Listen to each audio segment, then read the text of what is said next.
What's going on, everybody? Welcome back to Talkin Sports with Jake. Hope we're all doing well on Zoom today. Going to be on Zoom today and tomorrow.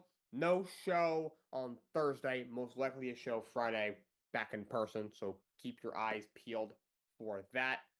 So, WrestleMania, we're going to talk about it. I promise. I'm going to do it at the end. Save the best for last. Let's start with NBA, NHL playoffs. Both of those are underway. The NBA, we're going to rewind back to this past weekend, Saturday. Although I hope you all had a nice Easter weekend. Those who celebrate. Pacers over the Bucks in game one, 117-98. They take a 1-0 series lead. Siakam 25 points to lead the way. Giannis 36-12 in the loss. Milwaukee did not have Damian Lillard in that game. He's been out for a while now with he's got some sort of heart condition. However, he's been cleared. He is going to play game two, which I believe is tonight. So keep your eyes peeled for that. But Indiana took game one, 117-98. Remember, these two teams faced off in the first round last season. Indiana stole that one. Remember, Bucks still have injuries in that one as well. Did not have Giannis for the entire series, and Dame missed a couple of games himself as well. Then we got the Nuggets getting past the Clippers in game one, 112-110. In overtime, 29-9-12 for Jokic, 32-11 assists for James Harden. So actually, Harden did play well. Obviously, he's had a lot of playoff struggles throughout his career. Nuggets had a great comeback in that game. They were down, let's see, by 4 going into the. We weren't down by a lot, but they were down going into the fourth. But they come back and win that game in overtime. Great game. Knicks over the Pistons, 123-112 in not overtime, obviously in regulation. Towns 23-11 in that game. Tobias Harris 25 in the loss. Pistons were the better basketball team for a lot of that game. They were leading by 8 going into the fourth quarter, but next one a 21-0 run in the fourth quarter to come back and win that game, to take game one at the Garden. And Timberwolves get past the Lakers 117-95 in game one. 25-9 for Jay McDaniels. Luka had 37-8 in the loss. LeBron struggles in game one with 19 points. Again, I've been saying it with LeBron for a while. I'm not going to get into it. Not even worth it. But Minnesota takes game one. God, I would laugh so hard if the Lakers lost in the first one. That would be great. I would enjoy that thoroughly. Sunday, Thunder absolutely destroyed the Grizzlies, 131-80. They were actually closing on a record. The record for the largest playoff win in NBA history was 58. I forget when it was. The Thunder got pretty close. They win by 51. Jalen Williams had 20 and 6 assists. A lot of their guys didn't even play much in the second half. So Thunder annihilate the Grizzlies. I don't think anybody thought this would be a very long series by any means, but holy moly, hopefully it's not that bad. For the Grizzlies' sake. Celtics over the Magic 1-86. First half was very competitive. Magic looked pretty good. Actually, we're up by a point going to the half, but Celtics pull away in the second half. Derek White, 30 points. That guy is such a good player. We're actually going to get a mic request here. This is Alec, who I have not talked to in a while. So, Alec, how are you today? Oh, I've been doing good. I miss you, Jake. I miss you too, man. I haven't talked to you in a while. How you been? Oh, doing good. Following along with Stanley Cup action. Oh, yeah. Both postseasons. Well, mostly the Stanley Cup. That was a wild night yesterday, I'll tell you. Yeah, Kings and Oilers, which we're going to get to very shortly. We have to jump into it right now. They had a crazy game last night. That was insane at the end there. Oh, 3 goals in the final 2 minutes and 5 seconds. And it looked like the Kings were going to be a blow this lead for the most part. But the Oilers were looking like they were the hotter team in that third period. Almost looked like a reverse miracle on Manchester. And for context, the Kings were trailing 5-0 in a playoff game against the Oilers in 1982. Wow. They came back to win. This time it was the Oilers that were trailing 4-0. They scored twice, then the Kings scored. Oilers scored 3, tie game at 5 late, and then a knuckle puck at the end with 40 seconds left. Kings take a wild one. Yeah, that was an insane game. That end of that third period was just crazy. Well, let me ask you, Alec, have you been following the NBA playoffs as well? In aspects, yes. I did catch the Rockets' first game against the Warriors, and while our defense looked good, as much as I don't like blaming players for losses, it's tough to win games if the backcourt had a stinker like that. Ugh. Yeah, that should be a pretty good series. You have the Warriors who obviously slid into the play-in. They obviously have a lot of experience with Stephen Curry, Jimmy Butler, and all those guys over there. Houston, they're a good basketball team. Obviously, you won 52 games in the regular season. A lot of good young players over there. Jalen Green, Alfred Sengun, who did play very well in that game. One of the guys that did show up for the Houston Rockets, at least offensively. But Warriors do take that one, 95-85 in game one. You have 31 from Stephen Curry. Let me ask you, Alec, how confident are you in the Rockets in this series? You know, I'm confident we can make it a tough series for the Warriors if they were to take us all the way. But I think that this is not going to go down in just one game. Mm-hmm. It's a series for a reason. And the fact that we have one of the best defenses in the league is no accident with the improvement that Ime has made over time with this young core. I expect a bounce back for game 2, and if it goes 6-7, I wouldn't be surprised. But this is one of those series where it's going to be a coin flip of coin flips. It's too tough to call. Yeah, these are two very good teams. Rockets are great defensively. I picked Golden State in 6, but this will definitely be a long series. Both teams are really good. Golden State's probably better than the record shows. They started off a little slow, then of course they get Butler at the deadline and kind of caught fire from there. But Houston's a really good team, very young. Udoka's a great coach. They're really good defensively, so that should be a fun series as well. Other news, Cavs get take game one against the Heat, 121-100. This game was close for a while. Cavs were up 8 at the half. They were up by 8 at the half. He kind of hung in there, but Cavs pulled away in the fourth quarter. Spider had 30 in that game as well as 4 steals. Cavs took game one. I'm assuming they finish off the Heat rather quickly. I get the thing with Spoelstra, obviously, with Butler not there anymore. They really don't have much of an identity. So I'm assuming the Cavs will finish that one up rather quickly. And last night, Pistons beat the Knicks 100-94. I was hoping this would pull that one out. Weren't able to do so. Pistons were their team pretty much the whole night. They were winning it going into halftime and even into the fourth quarter. Knicks made that really close. Actually tied it with like a minute 15 left, but Dennis Schroeder hits a 3. Like a minute or so to go, gives them a lead, and just Mikal Bridges couldn't make a 3-pointer last night. He had 3 really good looks late in that fourth quarter, missed all 3. Brunson had a great second half, 37 points for him, but K 33 and 12 rebounds. Pistons tie up a series, and then the series shifts to the Motor City in Detroit for Game 3. Little worries as a Knicks fan. I mean, I think we all see the writing on the wall with the Knicks. You know, don't play a lot of defense. You know the thing with Tibbs. Obviously, they haven't beaten any of the top teams. I picked them to win the series, but Pistons are a good team. They're very young. They're deep. They're fast. They're good defensively. They were suffocating defensively last night. But Pistons take that one to even up the series. And Clippers get revenge on the Nuggets. They win 105-102 in game 2. So another really close game in that series. Kawhi at 39. Big game for Kawhi. He was locked in. 39 points. Clippers have had a good year. If Kawhi stays healthy, this team's got, I think, could be a sleeper in the West. I still don't trust them to have a deep run because I just don't trust the health of Kawhi. Harden's never been great in the postseason. Actually, I did take them to win the series. However, if Kawhi and company stay healthy, Clippers probably will win. Obviously, Denver fired their coach recently in a very odd move. But I'm going to take, but Clippers win that game. That's been an excellent series so far. To me, these might be the 2 best series in the playoffs for now. Pistons Knicks definitely by far the best on the Eastern Conference side. The West side, either Clippers Nuggets or probably Rockets Warriors. Those are probably the best. Those are probably the best 3 series here in the first round. Easily. So that's the NBA playoffs so far tonight. 7 o'clock Bucks Pacers game 2. The return of Damian Lillard. Haven't seen him in a while. Grizzlies found their game 2. Hopefully, it's somewhat competitive. Last game was not by any means. And then the first one's on NBA TV. Grizzlies Thunder is on TNT. Also get it on True TV as well as Max. And then 10 o'clock on the same network, Timberwolves Lakers in game 2. Timberwolves lead 1-0 in that one. So, Alec, let me ask you this. Who do you have? I think we all know the Thunder are going to easily beat the Grizzlies, but in Bucks Pacers and Lakers Timberwolves, who do you have winning those 2 series? Let's say that Damian Lillard is coming back for this Bucks game. That's good news for Milwaukee because they missed him badly in game 1, and his absence proved pivotal.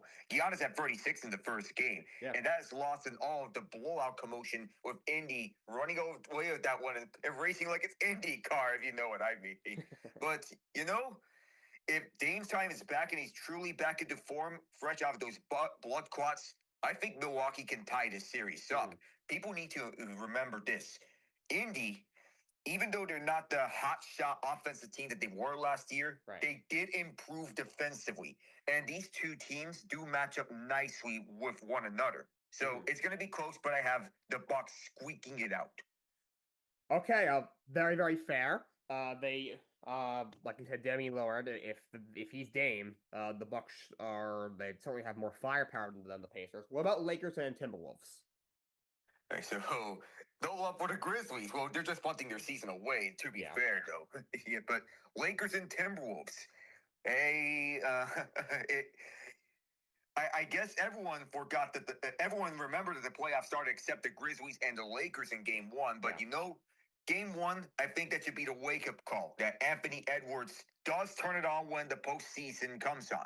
This Lakers team is finding their footing ever since Luka was acquired, which still befuddle at how this happens. Absolutely insane. But this series is not over.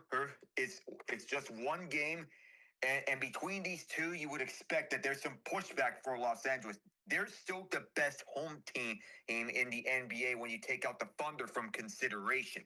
That the Lakers, they can bounce back in any way. And if it's a tight game or a high-scoring game, then this could suit the Lakers well. So I think this will be tighter this time around, but the Lakers pull this one off. All right, so let's jump into the NHL playoffs now. We're going to rewind back to this past weekend. Winnipeg Jets and Blues. Winnipeg takes game 1, 5-3. Kyle Connor and Mark Tremblay a goal and 2 assists, 3 points each. Avalanche beat the Dallas Stars 5-1 in game 1. 2 goals and an assist from McKinnon. Henry Blackwood had 23 saves. Now he's definitely played some better hockey with Colorado. A guy who kind of fell off a cliff in New Jersey. Had a short stint in San Jose. He's played some better hockey for sure in net for them. And Sunday, Carolina takes game 1 from the Devils 4-1. Frederick Anderson had 23 saves in that one. Logan Stankoven, who Carolina got for Rantanen at the trade deadline, had 2 goals. Maple Leafs over the Thunder 6-2 in game 1. Mitch Marner had a goal and 2 assists. Goal assist for John Tavares. Tavares gets the start for Toronto. He had 31 saves in that one. Golden Knights take game 1 against Minnesota 4-2. Brett Howden, actually a former Ranger. I forgot he was even in the league. He had 2 goals in that one for the Golden Knights. And then Monday, we had the Washington Capitals in a crazy game. Great game. Get past the Canadiens. 3-2 in overtime. Alex Ovechkin had 2 goals in this one, including the overtime game winner. Actually, it was his first career OT game winner in the playoffs in his career, which shocked me. Of course, he just broke the all-time goals record a week or 2 ago. Logan Thompson, 33 saves. Jets able to get the Blues again. They win 2-1 in game 2. They go up 2-0. Dallas evens the series with Colorado, winning 4-3 in overtime. Great game there. And as we mentioned at the start when Alec joined, Kings get past Edmonton in a crazy game. Hang on after blowing a 4-0 lead. 6-5 is the final. Hope Snow had 2 goals and the game winner in the last minute of the game. Crazy end to that game. It's the 4th straight season Kings and Oilers are facing off in the first round. Kings take a 1-0 series lead in this one. So, Alec, I'm going to bring you in here. You're definitely the NHL expert here between the two of us. As for Kings Oilers, who'd you pick to win the series? In the last 3 years, I would be inclined to pick the Oilers in this series, but there's something about this year that makes a think that they point to this year being different for the Kings. First, you have the fact that there's the goaltending has been stabilized with Darcy Kemper playing lights out with Vezina winning numbers any other year if it were not for Connor Hellebuck or Andrei Vasilevsky. Secondly, this is the best defense that we've seen from the Kings in years. Offense is not their calling card, but they can suffocate you defensively. The Oilers, of course, they're the same offense first, ask questions later type of team. Right. But a lot of players had down seasons, including McDavid himself. A 100-point year would be a career year for any other player. For McDavid, it's just another season. Yeah. Draisaitl kept this ship afloat for Edmonton, and his defense, which was questionable in years past, was actually one of his strengths this year, which had him in MVP conversations. Hyman had a down year, Stuart Skinner down year, Ryan Nugent-Hopkins down year, and everyone that they've retained didn't really mesh into perfection. And the additions that they had in the offseason actually made them slower and older. They lost some of the youth that made their identity from last year. Warren Fogel's now on the other side this rivalry in LA. Dylan Holloway, Philip Broberg got offer sheeted by St. Louis. And now that Fogel's thriving on a Kings team that is defense first, you have Quinton Byfield enjoying a great second half. He played really well. And everyone is playing their game here. I'm inclined to take the Kings in 7. All right, that should be a series that definitely goes 7 for sure. These are two teams. Obviously, they seem to find a way to face each other in the first round every single season. You mentioned the Kings have gotten better goaltending. Let's move on to another series. The series that I'm probably most excited about is the Dallas Stars and the Colorado Avalanche. They split the first two. Alec, who do you have winning this series? Oh, this one's going to be an outstanding series. Not only because of the Mikko Rantanen deals and all of that, but also with that, this is a rematch of last year's second-round series in which Matt Duchene ended it in double overtime in Game 6. But this year, I may be inclined to believe that there might be a reason for Colorado to beat Dallas in the playoffs for the first time in 19 years. Wow. It's been that long since it last happened. But all the pieces are there for Colorado. They're not a top-heavy team anymore. They start out that way this season, but they acquired the key pieces to be a well-rounded team. They were originally writing McKinnon, Rantanen, and Makar to enter the year. But then you get Natchez, Coyle, Nelson, Lindgren, Blackwood, Wedgwood. Everything's been stabilized, and there's not really a clear weakness on this Avalanche team. When I covered Game 1 with John Ott, we were wondering where the offense is going to come from for the Stars in Game 1. We had our answer in Game 2. There was Tyler Seguin, Thomas Harley, Evgeny Dadonov, Rupe Hentz is chiming in as well. Rantanen is yet to have a point, but this forward core is still loaded on Dallas. You have Duchene still holding up strong. Mason Marchment, Jamie Benn, Wyatt Johnston. The left side of the defense is strong. But how will this defense carry on without Miro Heiskanen? They've gotten themselves into high-scoring games later in the year because of the Heiskanen injury in mid-February before the Four Nations break. And I think Alec just jumped out for a minute. Hopefully he'll be back. But Dallas and Colorado should be a phenomenal series. I was actually hoping that it would that something would happen in the standings, and so we could get this series later in the playoffs.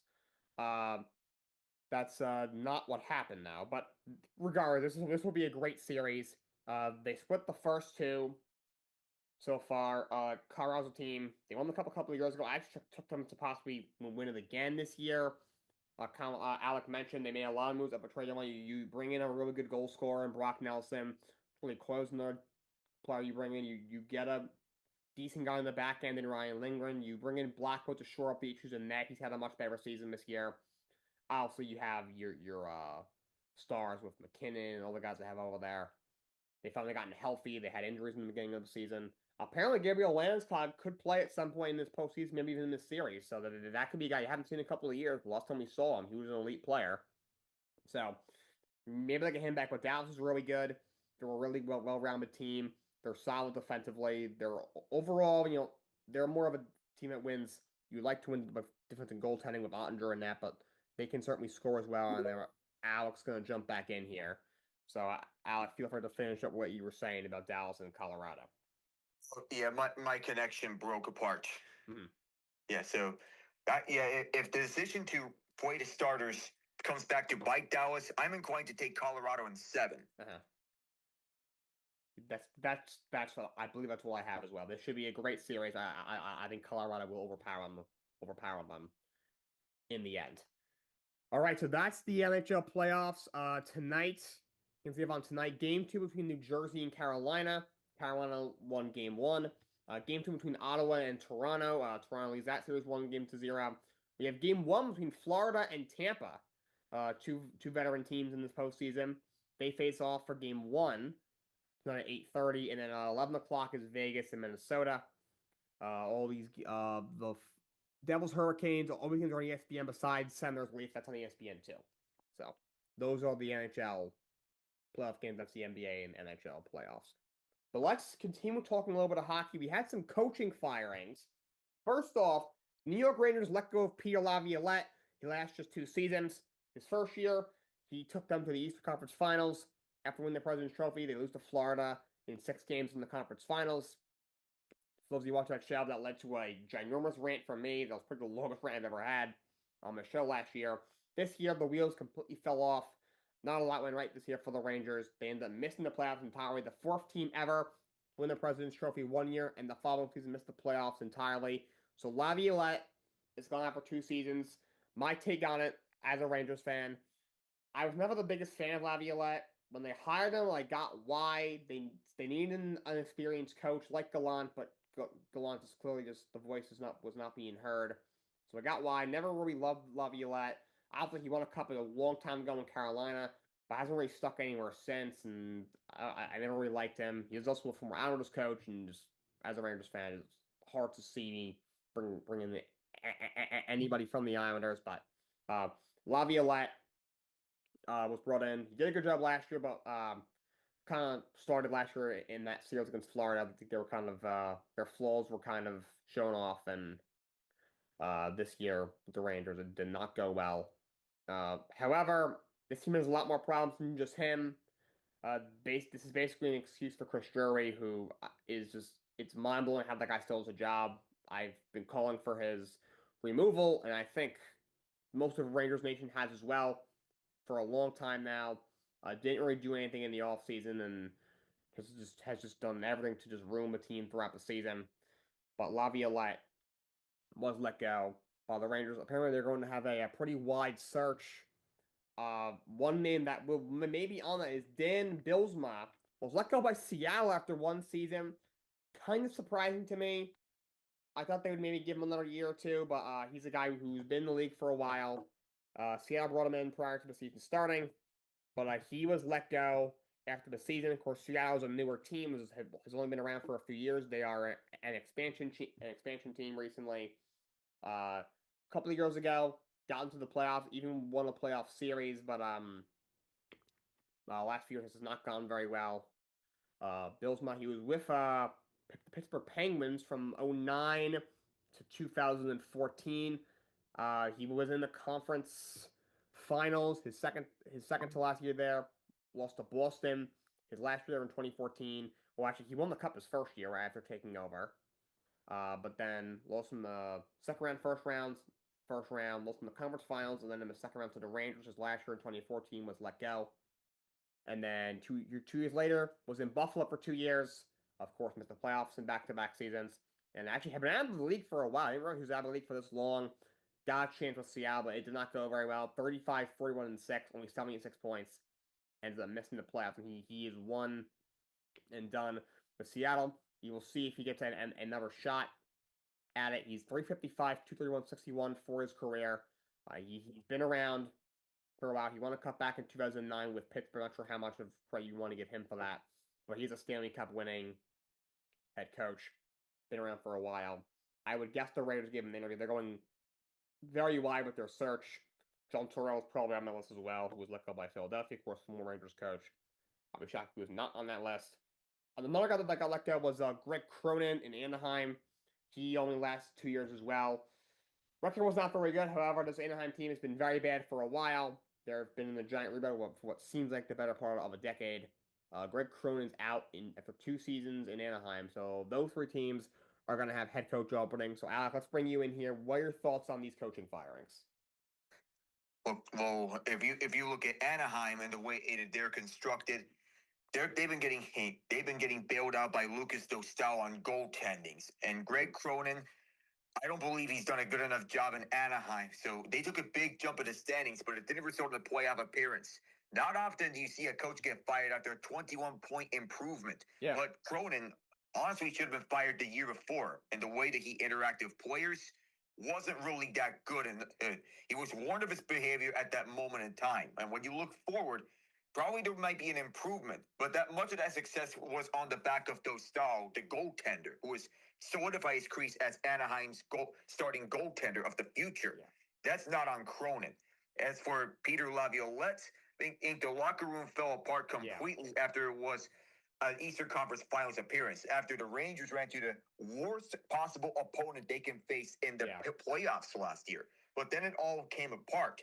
All sorts of drama of the front office, too much drama all over the ice. And even though Laviolette was just a symptom of that drama, that Chris Drury, the fact that he wanted to get around waivers for Barclay Goodrow, Jacob Trouba, and even Chris Kreider himself, I don't get that at all. Why would you use waivers to get around a no movement or no trade clause if the player who's you're trying to trade away is not willing to get traded?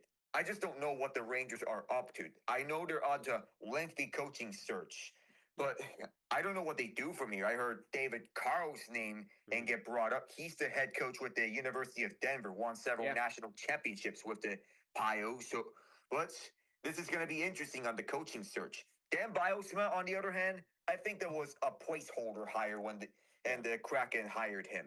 I didn't expect him to work out long term, and honestly, the infamous players coach, sometimes it works out, sometimes it doesn't. But with Biosma, it didn't work out that much. Not in Buffalo, and I didn't expect it to last in Seattle. So for the Kraken, it's the same way I viewed David Quinn in his time with San Jose. Just a placeholder coach.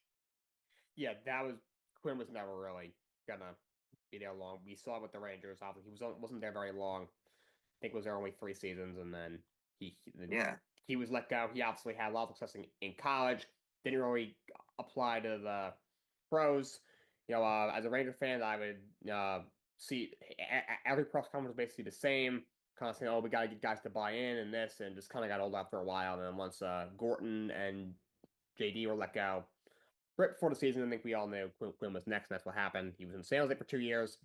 He's not a great coach, however, like you say, he was a placeholder, and that Sharks team obviously is not very talented. But when you really look at it, probably saw the writing on the wall for all 3 of these guys.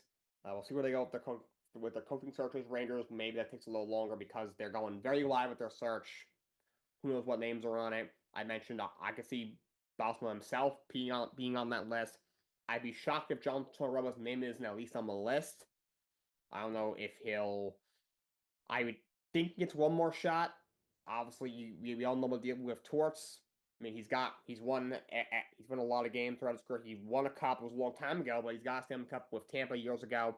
I would think he gets one more shot at least. NHL loves recycling the same older coaches over and over again. But those 3 guys are now looking for work. But that's going to close our NHL segment. Let's move forward. We got a couple of things I want to talk about before we get to WrestleMania recap. But the Philadelphia Eagles extended Cam Jurgens 4 years, $68 million, $39 million guaranteed. He's developed into one of the better centers in the league. From a 3rd-round pick, they drafted him to learn behind Jason Kelsey for a couple of years, then take over the reins. Exactly what happened. It went exactly as planned. He was a Pro Bowl last year. Great run blocker. He gets a big contract. Lock him down. Cooper Flagg officially declared for the NBA draft. Flagg, obviously, was a superstar prospect that Duke landed last year. Had a great season. Duke, of course, does not get to the national championship like a lot of us thought that they would. They fall short and in the Elite Eight. And Flagg played great all year. I think will be a phenomenal NBA player. Let me ask this, Alec. What is your projection on Cooper Flagg as he goes into the NBA? First overall pick. If we're expecting anything less than first overall pick for Cooper Flagg, I think we're going to be in to see him getting the first name off the board. Yeah, for sure. Obviously, we don't know who's going to have that pick yet. We still have a lottery. Part of the reason I think he delayed this, maybe, and he's looking up at teams like, oh, Washington Wizards, Charlotte Hornets. Ooh. However, chances are if you wait a year, those teams will be right back in the lottery next year. So you might as well just just go into the draft. I mean, I think he's ready. We saw it on tape. Have we even talked about Scott since last year? He was in high school. If the one and done rule didn't exist, he probably would have been a top pick last year as well. Actually, now I think that last year was so bad, he probably been the first pick last year too, even out of high school. So he's very, very talented. Obviously, he will be the first pick in the NBA draft. I'd be utterly shocked if he was not. He officially declares for the draft. And the Atlanta Hawks fire general manager Landry Fields. Fields, he was a player for a little bit. Actually played for my New York Knicks for a while back. He eventually took over the Spurs G League team as a GM in 2019. Was in the assistant GM in Atlanta at the very beginning of the season in 2020. Became their GM right when the season, right after the 22 season ended. But after only a few years, he is out of a job. Was only the GM there for 3 years.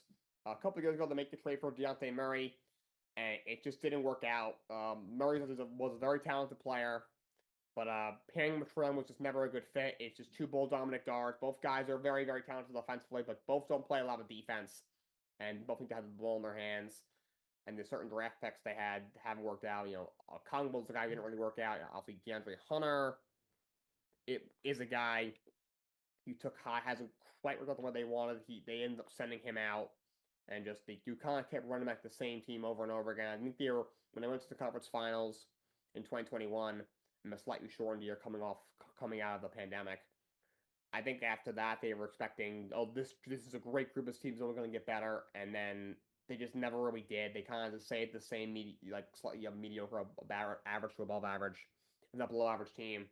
And this is a team that either squeaked out of the play-in, then got drilled in the first round in 4 games, maybe 5, or they lost in the play-in. You lose in the play-in again this year, and now they are interesting to see what they do. Like I said, you trade DeAndre Hunter, but trade deadline. It feels like Trae Young is always in trade discussions every offseason. Never really happens. You trade Hunter before the season. Did get back Dyson Daniels, who did play very well for you this year. So we'll see if they make any other moves. So let me ask you, Alec, what do you think is next for the Atlanta Hawks? I honestly don't know, because whatever they do now, whatever move they make, whatever they want to do on the front office, it's wrong, except for Dyson Daniels. Yeah. Daniels truly fit in with the starting 5 lineup the moment he fit in. And he got himself the Defensive Player of the Year candidacy with his 200-plus steals. Has anyone seen a season like that? 200-plus steals? Yeah, and crazy. Yeah, that's something that we normally hear of, that we normally don't hear of. The problem is, he's the only player who can really play defense on the Hawks. That Atlanta is all offense, no defense when you take Daniels out the equation. When you need a defensive stop, he's the only one that you can count on. Trae Young doesn't really play any defense. He's just basically an all offensive guy, and basically a modern version of Chris Paul, except with a scoring touch to that. I don't know what Atlanta does from here, because there are some tough decisions. I think you should move on from Quentin Capella, because he's falling out of favor to some of the younger guns on this rotation, like Onyeka Okongwu and Jalen Johnson. You have Zachary Risache that's on the come up, and you trade away DeAndre Hunter to Cleveland. And I get that he is thriving on a bench role, but this is his best career season, and you want to prioritize the development of Risache. But Atlanta's stuck in the no man's land known as mediocrity, in the worst place possible. Yeah, they are just stuck in that just horrible place for sports teams. You know, you're not good enough to make the playoffs or go in a playoff round, but not bad enough to get a top pick in the draft. So it's a really tough place to be in really any sport. That's where Atlanta is, and at this point, I feel like you should just tear this thing down. Like, it's pretty clear you're not gonna really be any better than probably a 7 or an 8 seed and just get clotheslined in the first round by Boston or Cleveland or New York or Indiana, whoever it is. You're just stuck in mediocrity. It might be time to just tear that thing down. That's all I got for you guys today. Alec, thank you so much for joining me today. Come back anytime. It's good to talk to you again. Till next time, so long, and have a great day.